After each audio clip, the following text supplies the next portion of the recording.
밝혀지지 않은 진실. 에릭손 감독과 북한, 그 사이에 있던 사기꾼. 북한이 사기를 당했습니다. 그 상대는 미국도, 한국도, 정보기관도 아니었습니다.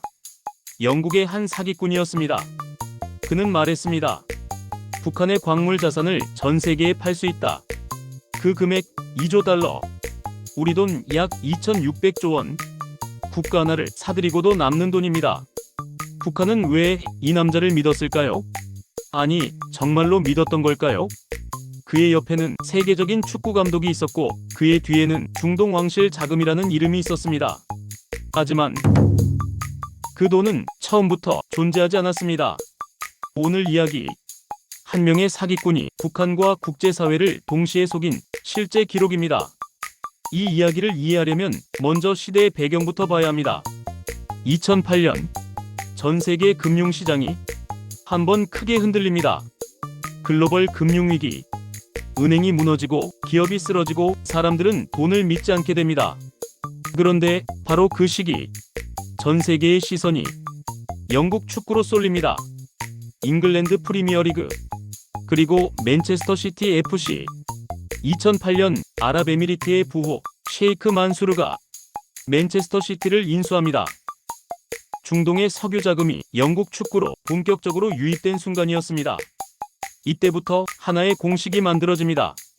중동 왕실 자금 검증할 필요 없는 거대한 돈. 그리고 바로 이 공식을 누군가는 사기에 사용합니다. 그의 이름은 러셀 스티브 킹. 영국 출신. 말투는 점잖고 외모는 금융 엘리트에 가까웠습니다. 하지만 실제 그는 이미 여러 차례 사기 전과가 있던 인물입니다. 그럼에도 불구하고 그는 다시 무대 위로 올라옵니다. 러셀 킹의 전략은 단순했습니다. 실제 돈은 보여주지 않는다. 대신 돈이 있는 것처럼 보이게 만든다. 그가 내세운 이름은 바레인 왕실이었습니다. 나는 바레인 국왕 하마드 빈 이사 알 할리파의 자산을 관리하고 있다. 그가 주장한 금액은 350억 달러, 한화 약 41조 원. 증명할 수 있었을까요? 없었습니다. 왕실 자금 비공개, 해외 금융, 국제 법률. 확인하려 들수록 확인할 수 없는 구조였습니다. 하지만 이 말은 이렇게 바뀝니다. 확인할 수 없다는 건 거짓일 수도 있지만 진짜일 수도 있다. 러셀 킹은 바로 이 회색 지대를 파고듭니다. 그는 말이 아니라 상징을 쌓기 시작합니다. 은행, 축구단, 유명인물. 그리고 결국 영국의 한 은행 퍼스트 런던 뱅크의 지분 49%를 확보합니다. 이제 그는 명함을 내밀 수 있는 사람이 됩니다. 은행 대주주입니다. 그리고 다음 무대, 영국 4부 리그의 전통구단 노츠 카운티 FC. 영국 잉글랜드 노팅엄이 연고지로 1868년에 창단된 세계에서 가장 오래된 축구 클럽입니다. 러셀 킹은 이 축구단을 인수하며 구단주가 됩니다. 이 순간 그의 이야기는 완전히 달라집니다. 이제 그는 사기 전과자가 아니라 은행 지분을 가진 축구 구단주입니다. 그리고 그는 마지막 퍼즐을 올립니다. 잉글랜드 대표팀 감독을 맡았던 스벤 예란 에릭손 감독. 축구에서 빼놓을 수 없는 세계적인 명장입니다. 러셀 킹은 그를 노츠 카운티 FC의 단장으로 영입합니다. 이제 그의 옆에는 신뢰 그 자체가 서 있었습니다. 그러나 그 신뢰가 주장했던 중동의 오일머니, 깜깜무소식이었습니다. 은행에서 자금 독촉을 합니다. 구단에서 자금 독촉을 합니다. 러셀 스티브 킹의 시선은 영국을 떠나 전혀 다른 방향으로 향합니다. 국제사회의 제재로 외화가 절실했던 나라, 북한입니다. 2009년 북한은 국제사회에서 사실상 고립된 상태였습니다. 핵실험 이후 유엔의 강력한 경제 제재를 받고 있었습니다. 석유도, 자본도, 자유로운 무역도 막혀 있었습니다. 설상가상으로 같은 해 말 북한은 화폐 개혁을 단행합니다. 결과는 실패. 물가는 폭등했고 시장은 마비됐습니다. 이 시기 북한에게 가장 절실했던 것은 단 하나였습니다. 외화. 그래서 북한은 해외에서 달러를 벌어들이는 외화벌이 라인에 더 큰 권한을 부여합니다. 광물, 무기, 노동력, 그리고 해외 투자 유치. 러셀 스티브 킹은 이 구조를 정확히 꿰뚫고 있었습니다. 그는 북한의 외교 채널이 아니라 비공식 루트를 선택합니다. 카지노, 마카오, 제3국. 이곳은 북한 외화벌이 관계자들이 자주 드나들던 공간이었습니다. 러셀 킹은 이 장소에서 하나의 이름을 노립니다. 오세현. 당시 북한의 해외 외화벌이 사업을 실질적으로 조율하던 인물로 알려진 사람입니다. 공식적으로 확인된 바는 없으나 일부 보도에 따르면 그는 장성택 계열로 분류되던 실세 인사의 아들로도 알려져 있습니다. 확실한 건 하나입니다.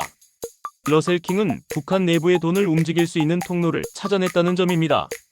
그리고 그는 마지막 준비를 시작합니다. 북한을 속이기 위해서가 아니라 북한이 믿을 수밖에 없게 만들기 위해서입니다. 스위스. 금융과 신뢰의 상징. 러셀 킹은 스위스 코모디티 홀딩, 줄여서 SCH라는 회사를 설립합니다. 이 회사는 광물 전문 투자 회사로 소개됩니다. 서류상으로는 완벽했습니다. 회사 주소, 이사회 명단, 투자 설명서, 그리고 그 안에 적힌 내용. 북한의 금, 철, 석탄 자원 판매 독점권 보유.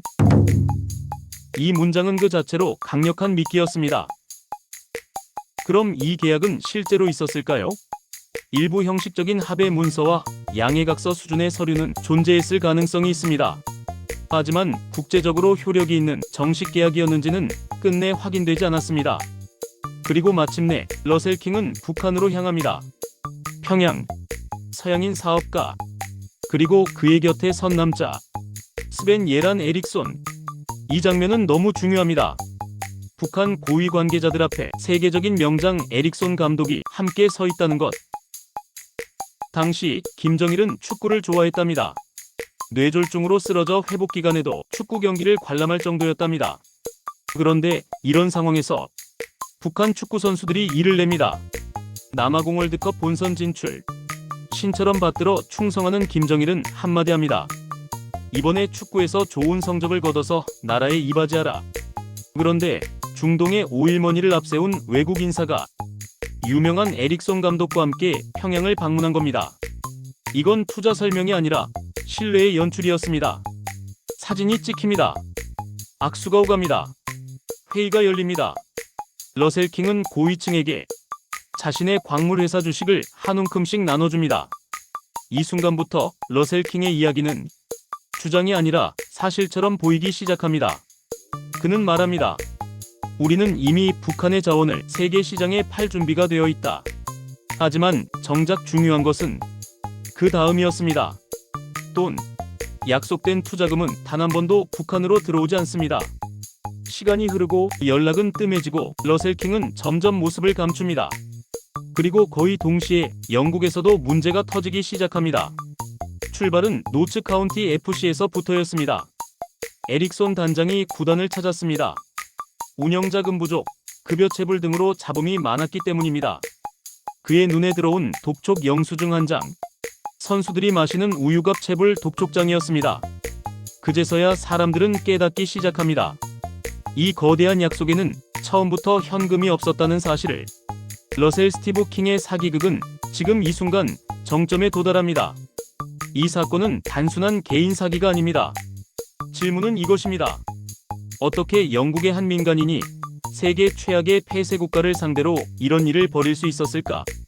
보통 북한을 말할 때 우리는 이렇게 생각합니다.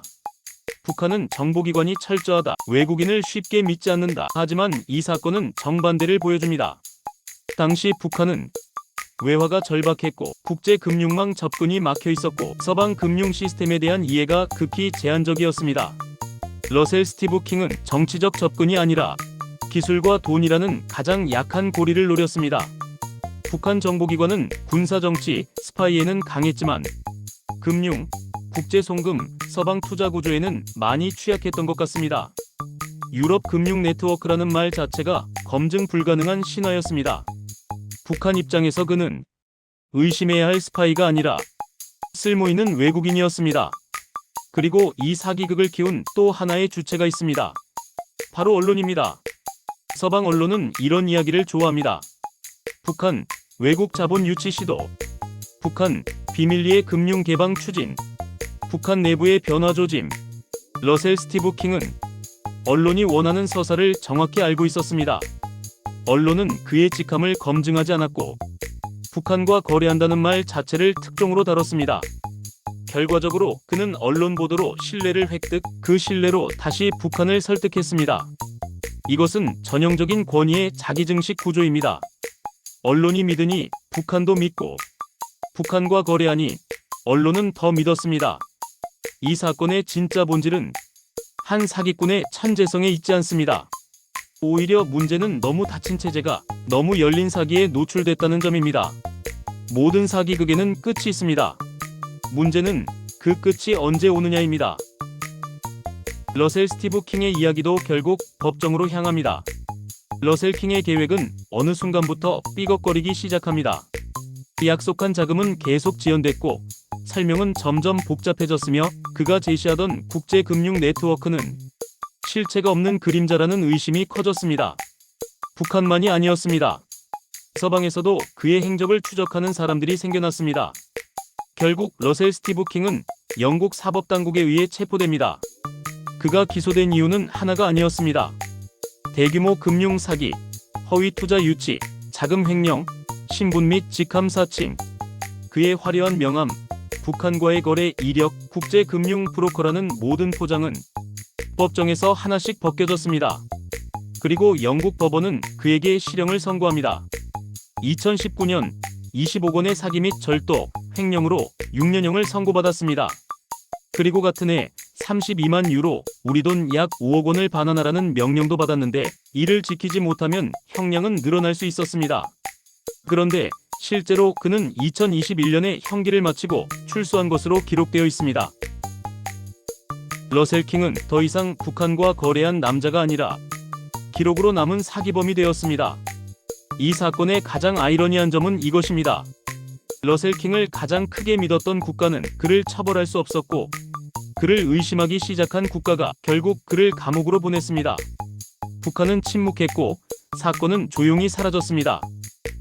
체면을 중시하는 체제에서 속았다는 사실은 공개할 수 없는 일이기 때문입니다. 러셀 스티브 킹은 감옥에 갔습니다. 그렇다면 이 이야기는 끝났을까요? 아닙니다. 이 사건은 한 개인의 범죄 기록으로 끝났지만 구조는 여전히 살아있습니다. 정보에 목마른 체제, 스토리를 먼저 믿는 언론, 그 틈을 파고드는 사기꾼, 이 세 가지가 존재하는 한 러셀 킹은 또 다른 이름으로 언제든 다시 등장할 수 있습니다. 역사는 총과 칼로만 움직이지 않습니다. 때로는 한 장의 명함, 그럴듯한 말 몇 마디가 역사를 흔듭니다. 이것은 북한을 속인 한 사기꾼의 이야기이자 우리가 얼마나 쉽게 믿고 사는지를 보여주는 이야기입니다. 지금까지 히스코리언이었습니다.